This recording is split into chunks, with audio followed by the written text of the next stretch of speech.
Hey there. Just wanted to start out this particular episode of the Poetry of Predicament podcast. And our guest this time around is Ferananda Ibarra. And this particular episode marks the first in a series of 2019, excuse me, that will be focusing on creating a bridge between the rather finalistic, fatalistic view that can happen amongst those who are seeing a predicament in our present and especially our future. And for those who may actually believe that same way, but have chosen to become activists in their own way, to transform any aspect of Earth or human systems, hopefully for the better, without necessarily any regard for the actual outcome. Meaning, yeah, things can look really bad, but why don't we just get together and try to create something better, no matter what the outcome. And I've been just a couple of steps removed from Ferananda Ibarra for a few years now, hearing about her work locally here in the Southern Oregon area with creating a gift economy and other variants of economic models, alternative economic models that have been actually forbidden to be studied and certainly not practiced anywhere in the world within my lifetime. So this is an act of bravery and the kind of act of faith or hope that of people who really are clear that we are facing predicaments and things aren't looking good, but they're bringing the best that they can come up with to make things just a little bit better, just knock some of the corners or the edges off of this daunting situation we find ourselves in. So I hope you enjoy the energy of and the courage of Ferananda Ibarra, and as she describes some of the work that she's doing in the communities that she's involved with. And we'll look forward to other similar interviews with similar large-scale players in their communities around the world through 2019 here on the Poetry of Predicament.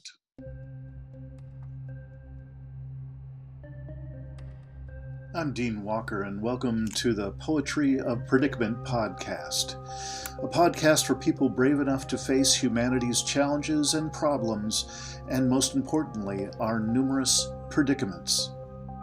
The Poetry of Predicament is a podcast meant to inspire us to bring forth grace, beauty, and connection with the web of life in the face of a predicament-laden world.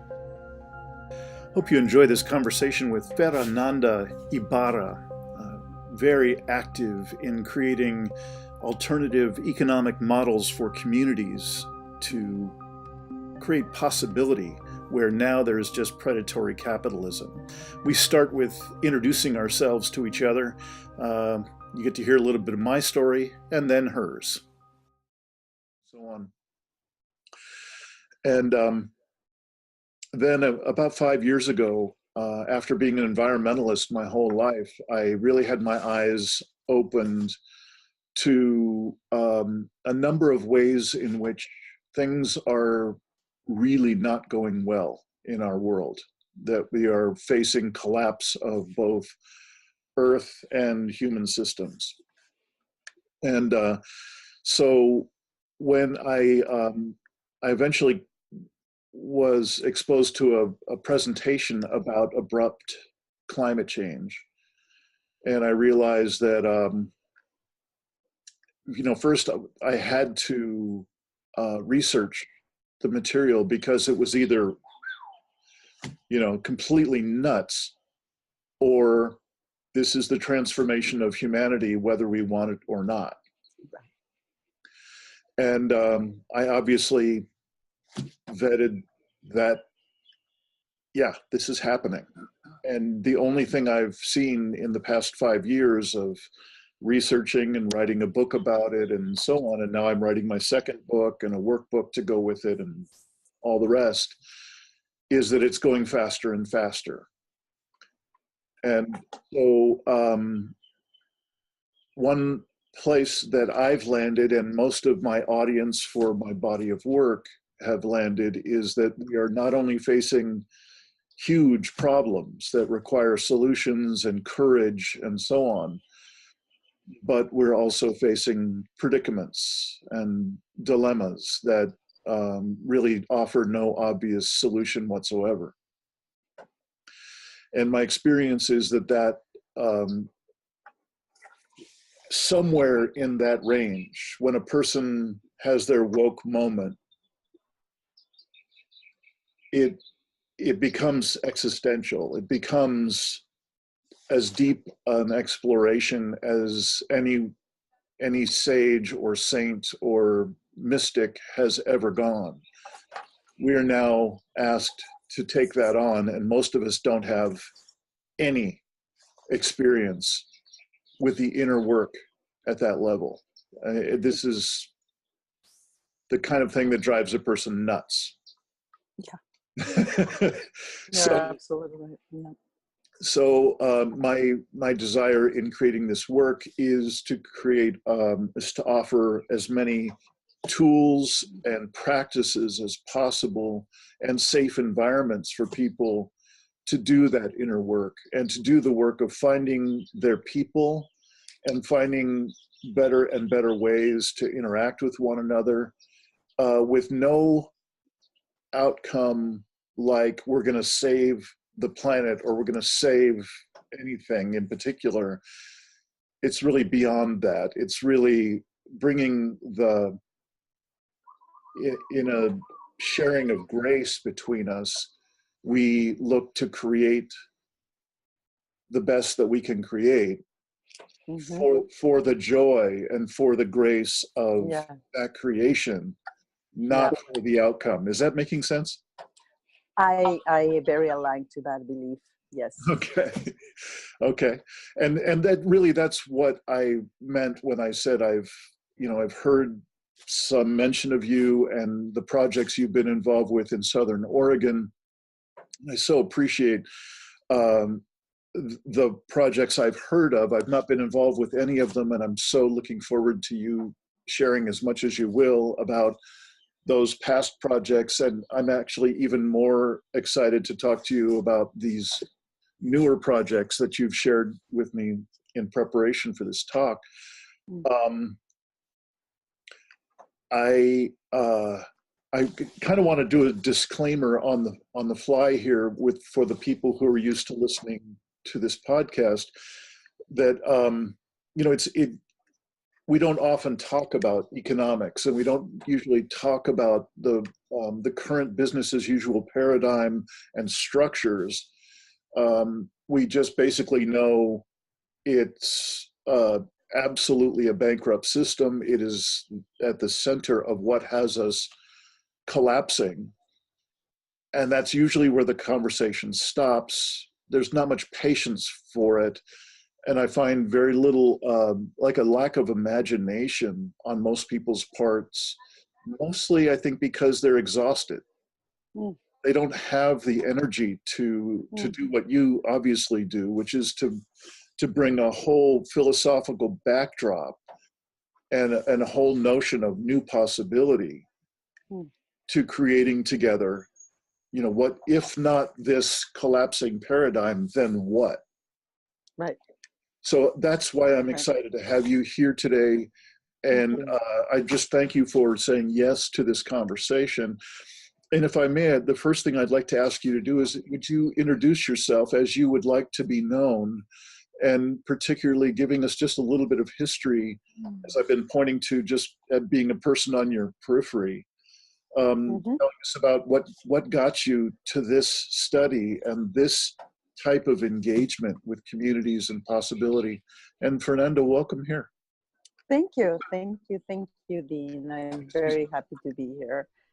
excuse me, I missed a syllable in there. Ferananda Ibarra. Thank you so much Ibarra. in being with us. Thank you very much for inviting me. It's beautiful to be here in the program with you. And yes, I can introduce myself. So I'm Ferananda, and I was born in Mexico. I lived there most of my life until about 5 years ago. And the way I came into this work was really asking myself the question about, I know all this is happening. What am I going to do now that I know that this is happening? And I really didn't know. I really didn't know what was that I could do. As most people, most feel is probably that, oh, there's nothing I can do. It's beyond me, and we tell all these stories to ourselves. But then I was really in that prayer. It was a very deep prayer. And I started to do research around what were people doing in this large conversation for the transition and evolution for humanity.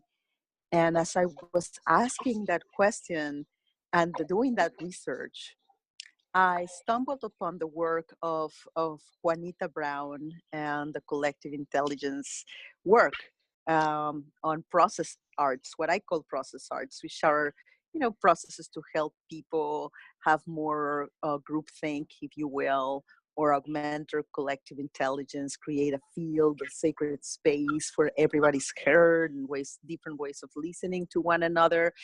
And I was fascinated by it. I was absolutely fascinated. And it's one of those moments when you have clarity on what you're asking, and your desire is so potent. My desire was so potent that I attracted a project around creating a large vision for 19,000 accountants in Latin America. And I attracted a person that's well known in the collective intelligence work, and we started to work together in this large vision. And that was my entry point to collective intelligence. But then I discovered that it was much more. So as part of who I am, it's like this person following this path, and then just little by little, not knowing how the whole journey would look like, but just knowing enough. So it was like a golden thread that you pull a little by the time, and then there's the next space and the next space and the next space.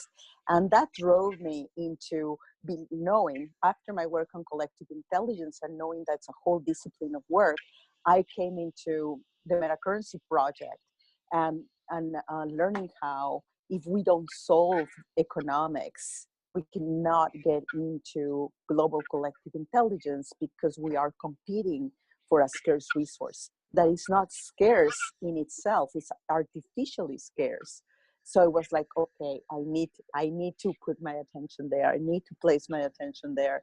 So ever since then, since the Metacurrency project was founded, I worked in different versions of that, both in the intentional communities movement, eco-villages, communities of intent, communities of practice, and most recently, since a year ago, but way before that, we were working with the Metacurrency project on a project called and Holochain.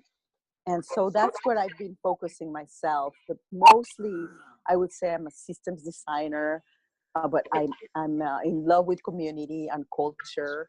I have a deep belief in people, and that it's mostly what is going to save us is about our relationships with each other. That doesn't matter. The system, whatever happens, we have each other. And if we create a culture where we feel that we can do that, be one, feel one, not in the woo-woo sense of we are one. It's one planet. And we act consistently under that belief, and then more beautiful things would come. So my path has been one of discovery, constant discovery, and constantly believing that the next step will come. I got it. So while you were talking, I just got a strange idea. Mm-hmm. I'm wondering, instead of talking about past projects more, like the ones that you've done in Southern Oregon that I had heard of and so on, I'm wondering, I'm wondering if it would be okay for me to just read a paragraph from a website that you sent me to in preparation. And if I could just read a paragraph and see if you would like to riff off that, if you'd like to just speak after that, would that be okay? Let's do it. Let's play. All right, good. So this is from the uh, P2P Foundation, is that right? Okay. Yes, the peer-to-peer foundation. Yeah. So economic relations are relations between peers, but also reflect the collective's relationship with the natural world. Could the rules of the game by which networks play take root in shared goals, like, say, reducing dependence on transported goods, preservation of natural capital, or livable conditions for all participants? We'd really like to know what happens on our planet when we change our mindset from growth based in competition to sufficiency based in cooperation. This can involve, say, spreading practice-oriented knowledge and the accounting tools for regenerative action. Our first cohort of regenerative agriculturalists encourages farmers to work with their soil to together transform farmland into practice grounds for more deeply responsive land stewardship.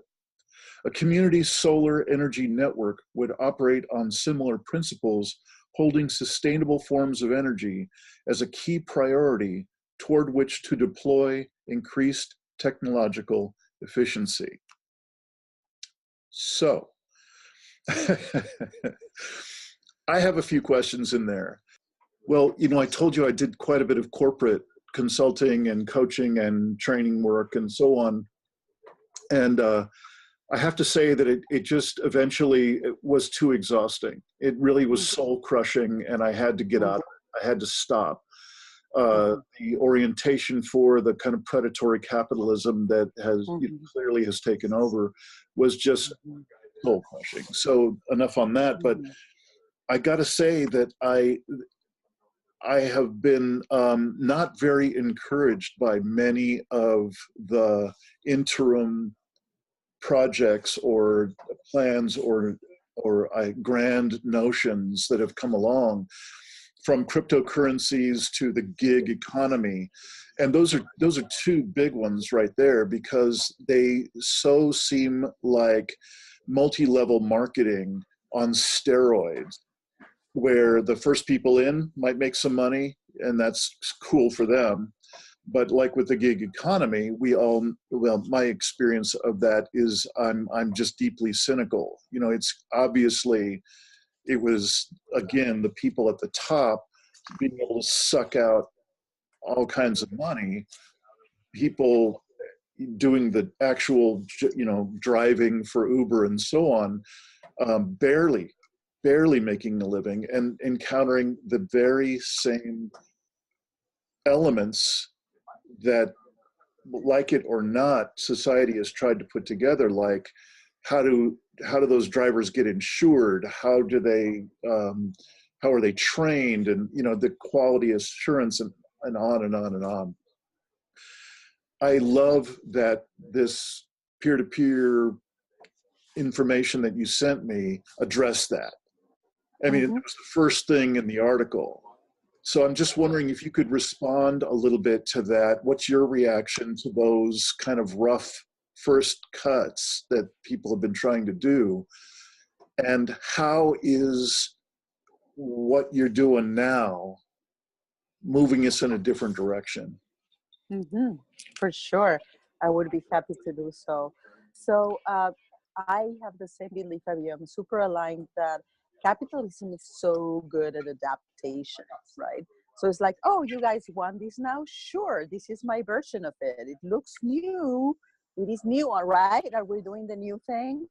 But it's basically doing the, you know, new wine in the old cups and using the same, you know, kind of a new structure, but we're still the slaves of capitalism, and even sharing economy has been having that disguise. So you're right.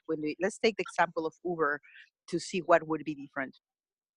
So the cost of the network, and this is well informed by another company called Arcade City that is doing also an Uber type of business that is already happening in Austin, Texas with drivers. The difference is that they know that the cost of the network is not more than 4%.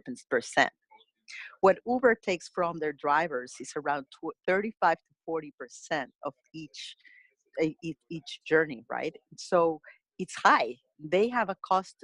They are getting a 40% of that money into the corporation.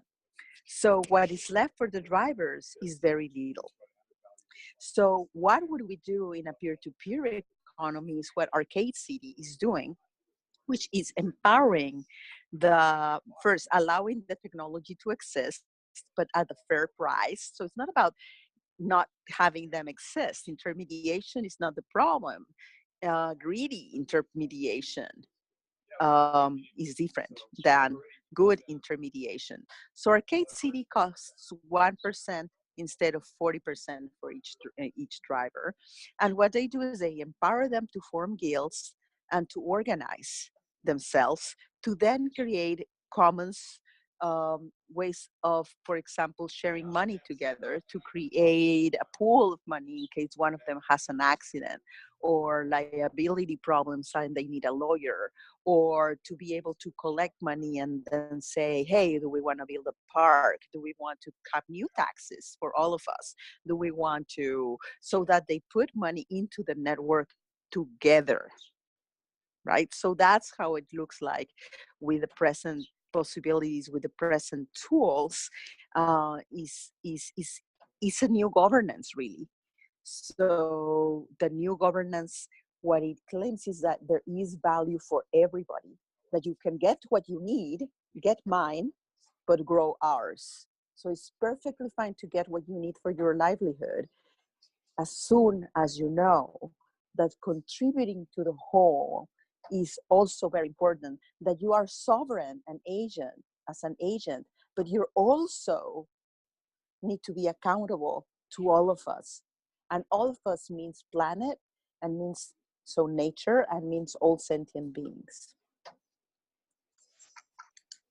Wow, I get it. I appreciate the example.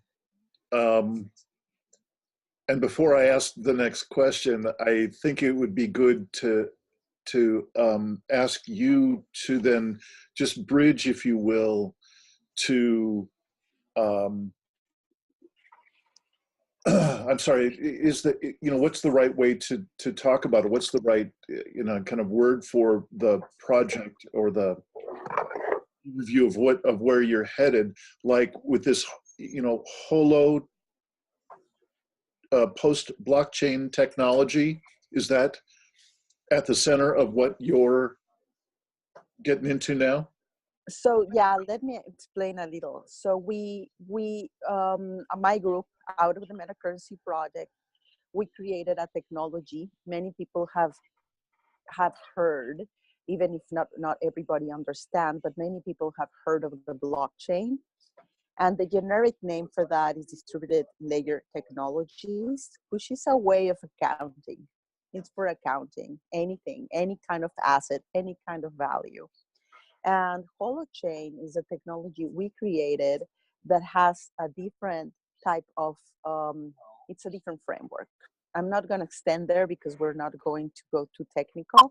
What matters is that we need the architecture, right, that will help us to create all sorts of disintermediation that we've been speaking about, and commons-oriented projects, disintermediation of finances, things like that.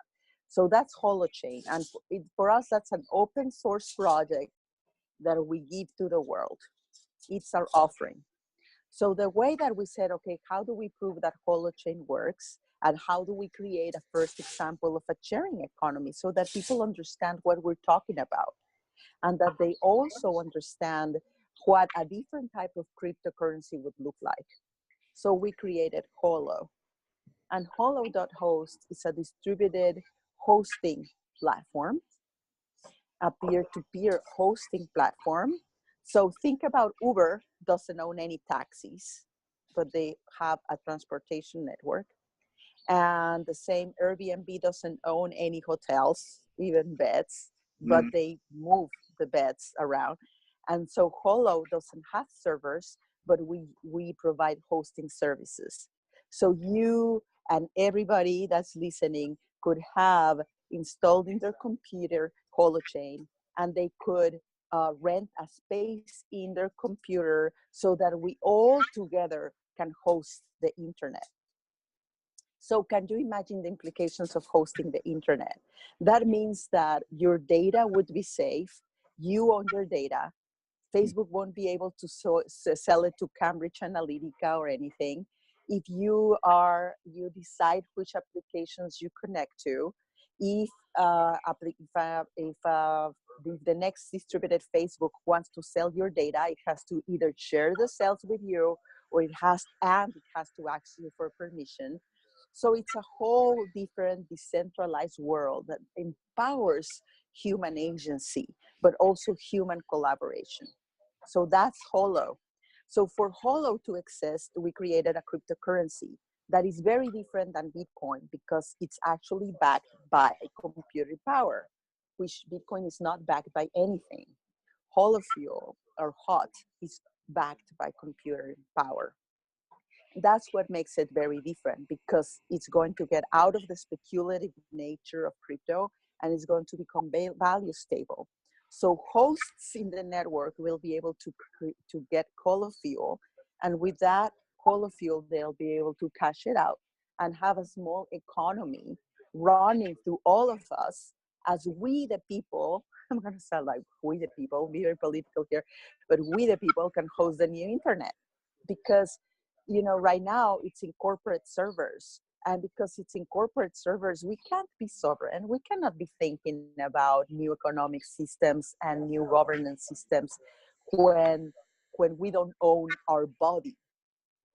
Many people speak about the internet as the nervous system of our collective body. Well, what is the brain in that analogy? The servers, right? The physical brain where our mind is actually lives is, the brain is the hosting services.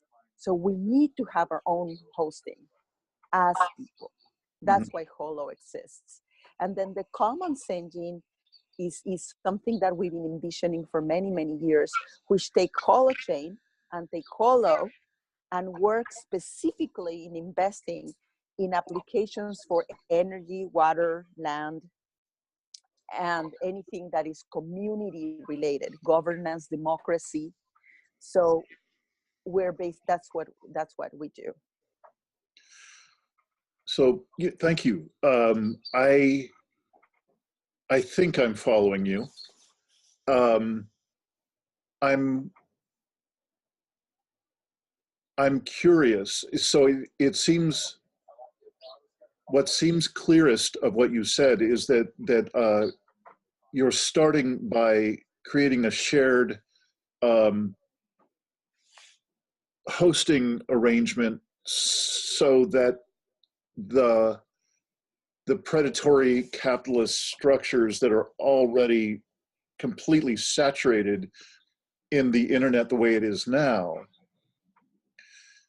um, would no longer have that foothold. They would not have that control. It would not be saturated in that way.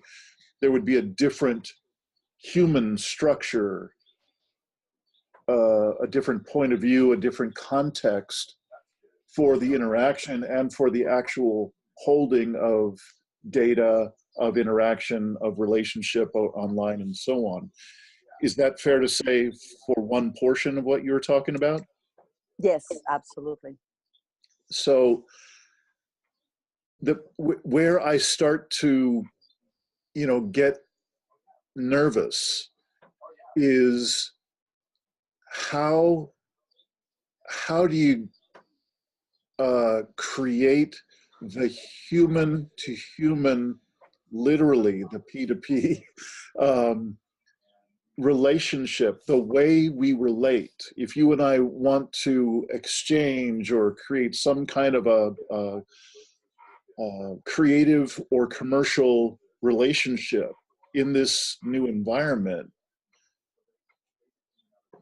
how does that get birthed, and how do I get trained? I'm excited. I'm new to this.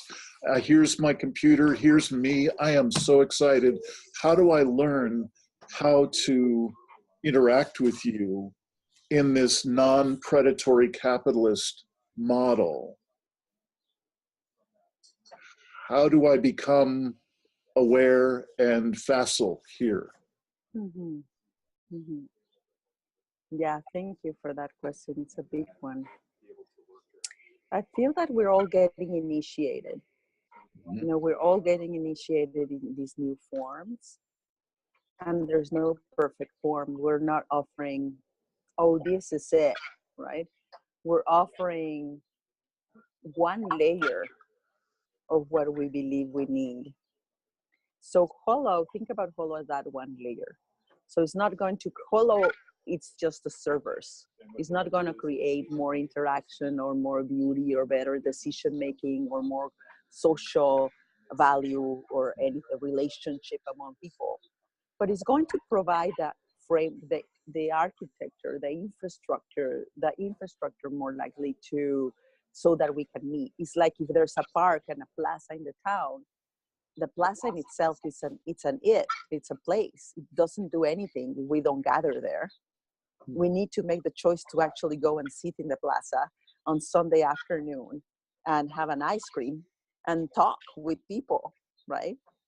So what we can create as humanity to be able to do that is essential, because we are distributed and we need to be able to make decisions faster. And we are learning new ways of relating and new ways of coordinating action.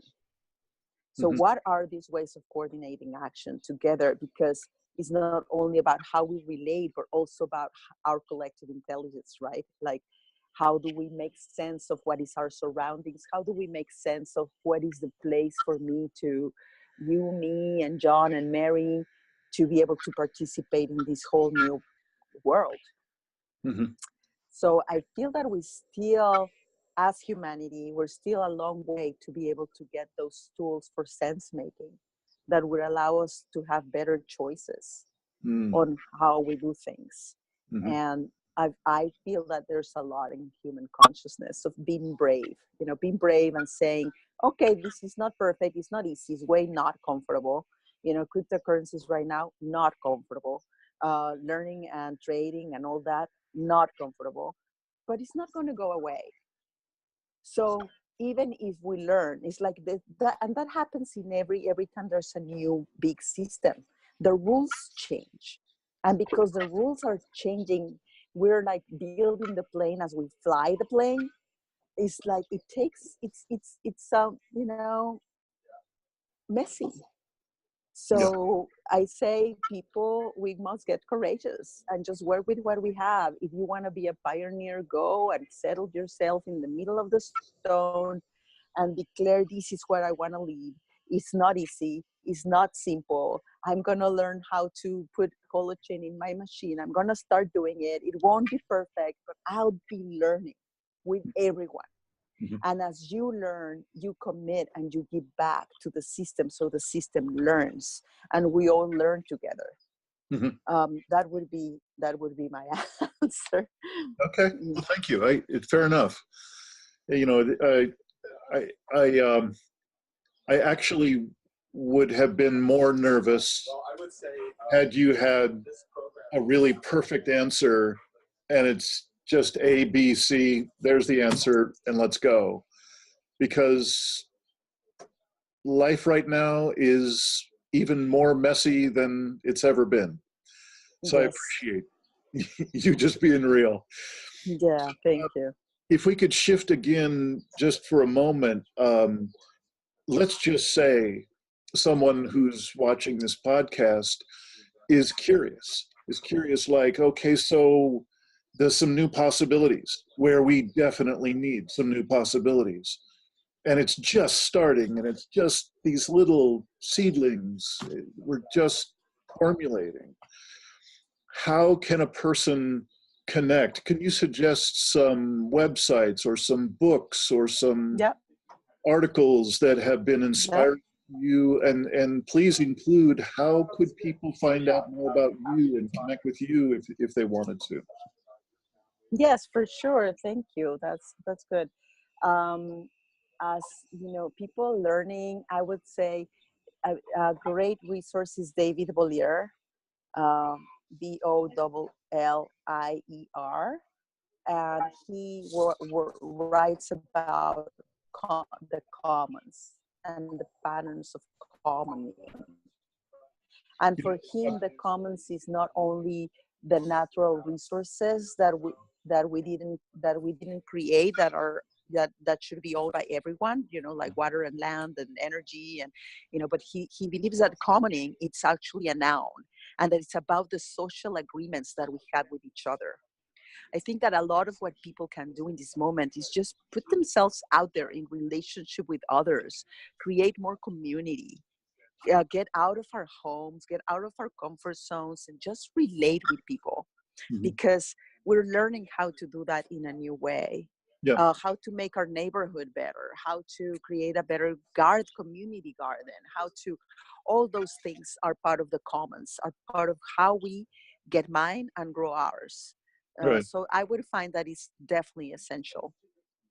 Would you say again that first name that you mentioned? Yeah, David Yep. Bollier, B as boy, Ollier. He has a book called Patterns of Commoning, and he's writing a new book right now. He writes online as well. The other one would be Christian Wahl, Hmm. Wahl, and regenerative cultures. He's, I think, very grounded in what it means to have a regenerative culture and what kind of values, and very accessible, very very accessible for people to understand that what is at stake here is not sustainability, but actually regenerativity, right? That the planet needs to regenerate. Sustainable means we just keep it as is, but it's actually not sufficient. We need to be able to have it be able to regenerate. Yep. Yeah, and that means having people be more healthy, eat organic, those things that seem like, Mhm. oh, how is that going to help, when it's going to help you? And if you're good, we're all better. Mhm. That's a major one thing. If you're healthy, we're all healthier as a system. Yeah. And I'm curious. One other group that I seem to run into a lot in my research is the Next System project, and I'm curious if you're familiar with them, and if you could, suggest any part of their work, or are they on a different track? Actually, I haven't been tracking what they're doing since about a year. I was in a panel once with the people of the Next System once. So I don't have it fresh in my mind right now, but they were very, very much aligned to mapping the different economic innovations that were happening, Mhm. and so they are probably still doing that, like a big network of economic innovations. So Sure. I think it's a good resource for sure to look into. Cool. Yeah, and the other is a peer-to-peer foundation, because they work a lot, and they publish a lot of work on commons transition, and what does it take for us to have a transition to next systems, which is not only economic systems, but also spiritual and psychological and cultural, and it's really big work that is in front of us. You bet. So I'm curious, you're mentioning that it really is far more than just an economic model that's just cut out one and put in another. That it's clearly one thing that's collapsing is a model that has been so weighted by the, for lack of a better word at the moment, the whiteness of our system. You know, clearly it's been a racist system. It's been a system of privilege, a system that has done its best to eliminate or at least oppress anyone who didn't fit the white model and so on. I'm fairly clear on that, coming from basically being white and male and identify, you know, right in the center of that dominant paradigm. It's extraordinarily humbling to see that that's also right at the center of what's causing us to collapse. I'm curious if you have anything to share with us about inclusion, about equity issues, about how to create a new possibility for healing and for wholeness of a number of different peoples, perhaps all peoples, if we're going to really dream big, that can kind of ride this wave also. You know, because I just can't see one without the other from my naive point of view. So could you say anything about that you're inclined to say? Yes, thank you. Thank you. It actually touches fiber in me because, you know, I'm a person of color, and I never thought about myself as a woman of color until I came into the States, of course. Well, there's a lot of people of color in Mexico, but also not because I was treated differently, because I have not. Um, but mostly because it's relevant in these times. And I find that there's a spectrum, right? There is like, oh, this white dominated, and now let's shame the white. And I don't align with that. I don't resonate with that. You know, you were not born when all this was happening. Most, you know, of the men I know, I adore. I love them so much. And it's so important for me that we are really truly integral human beings, that we stop thinking about ourselves as of this particular color and this particular religion and this particular, but that we think ourselves as a colors. Like, we don't judge the diversity when we think about nature. We find that it's so beautiful to have so many different types of flowers, and they're all beautiful in what they are, and we're not trying to convert them into what they're not. So why should we do that with human beings? So I feel that the same way as with the masculine and the feminine, you know, the rising of the feminine and the feminine should lead. Yes, there's a lot of inequality that has happened with the feminine and with women, especially during these years, and we're starting to get more of a fair playing field. But I really want to see a fair playing field where we're all, both genders, able to come out with the best of who we are, because that's what true partnership will give blossom to a humanity that can truly deliver a new way of living. So that's really important. I hold that in my heart, that we must awaken to who we are. We must love who we are and love the others as they are in their naturalness. And yeah, feel that we're all in this dance together. So for me, you know, I feel that every person has their own little version of what they're racist against. You know, it could be gay people or transgender or punks, or, you know, somebody might make you uncomfortable. And so work with that.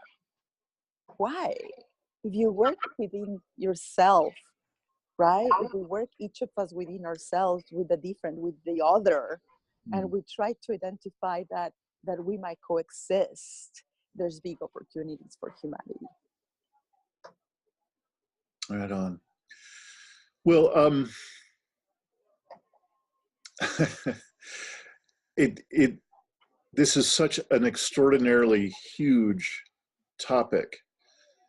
You know, the very thing at the center of our collapsing systems, the cause of our collapsing systems, both earth and human, it has everything to do with how we've done business, how we've set up this extraction-based, um,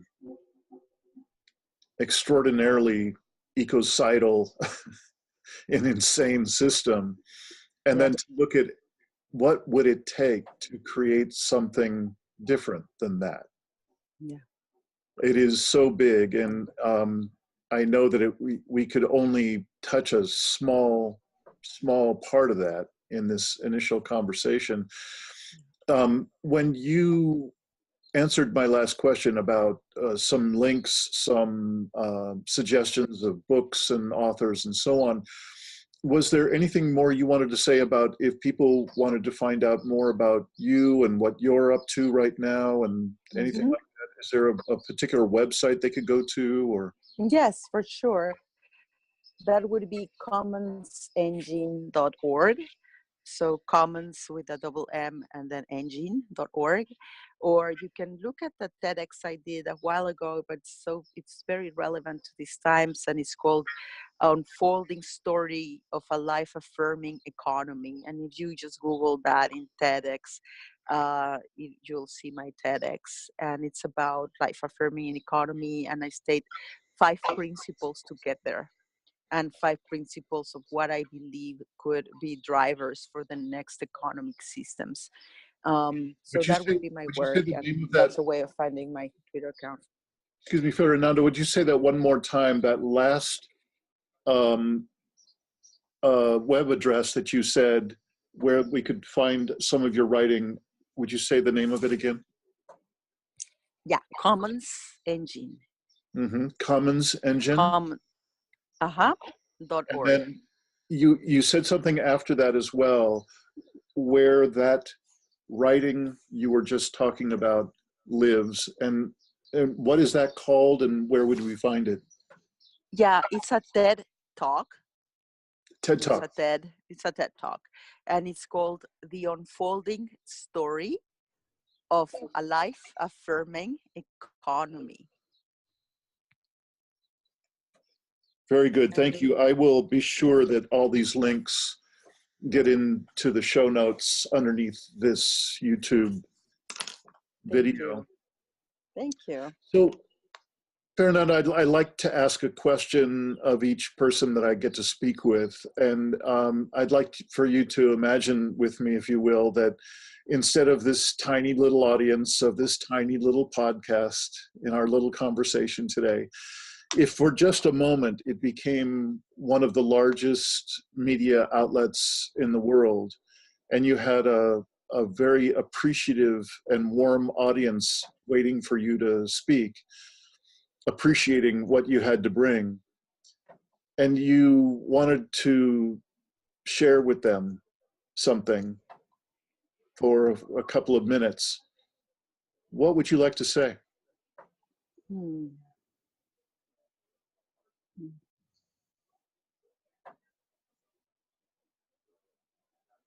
Hmm.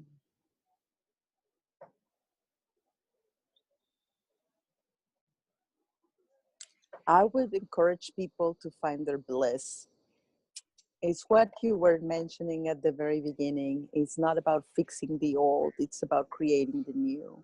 And if you think about yourself as creator of this new humanity, what is that you will do? And there's no small steps, there's no right answer. It's just the very specific flavor, the very specific part of you that you can bring to the puzzle. That's what matters. There's no small contribution, there's nothing that won't be valuable if it comes from the heart and that wants to create goodness and truth and beauty. Mm. Well, I so appreciate the time we've had a chance to have this first layer of conversation. I'm hoping for many more in the future. And That would be lovely. I particularly want to acknowledge that I appreciate that there are very few people who are looking straight at what the challenges are and what the predicaments are of our world. And there's even a smaller group of people trying to dream a new reality into existence. And it takes courage to do that. It takes courage to do both. And so I consider you one of those people, and I appreciate very much you're not just someone who's thinking a lot, perhaps writing books and being conceptual, but really how I heard about you in the first place was you're in there, in the conversations, in communities, making these little seedlings happen and see what creates more possibility and what doesn't seem to work, and moving to the next and moving to the next. So I thank you for that strength and that courage, and also your willingness to just keep bringing that your own beauty and your own expression to the conversation. Thank you, Dean. Thank you for seeing that. Thank you for seeing me and connecting with me. I so much appreciate that you're a communicator and that you're bringing the stories to life, and that I felt that during the call you were constantly wanted to ground it into the most simple level so that people can really track and people don't feel that it's far beyond what they can do. They can do it in their own matters, and that with your work and helping that we take steps, teeny steps, but together are very powerful steps. So thank you for the work, and thank you for the interview and the beautiful space that you created for me. Thank you. All right, Ferananda Ibarra. Okay, so Dean much Walker. for speaking with me today, and I hope to see you again soon. Yes. Thank you. Bye-bye. Bye-bye. Thanks for watching another episode of the Poetry of Predicament podcast, produced by Dean Walker and the Living Resilience Alliance, www.livingresilience.net. Music today from Michael Hedges, as always, and also Port Blue Into the Sea. Also available on our website, www.livingresilience.net, is a wide array of articles, online learning series, arranging group and individual resilience coaching, and sign up for our every other Tuesday free support group that we call Safe Circle Calls.